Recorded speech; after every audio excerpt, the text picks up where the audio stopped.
కూడా ఈ సమాధుల్లో ఒక్క సమాధిపై ఇక్కడే ఉండిపోతావురా మానవా. ఏంటి ఎక్కర్లేదు సార్, నాకు మరో జన్మ ఉంటుందిగా.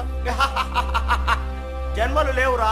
చావంటే భయపడకుండా ఉండడానికి మీ మానవులు సృష్టించుకున్న ఇది ఒక మూఢనమ్మకం రా.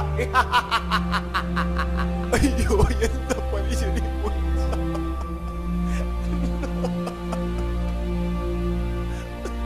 అయితే నేను ఎప్పటికీ ఈ సమాధిలో ఉండిపోతుంది.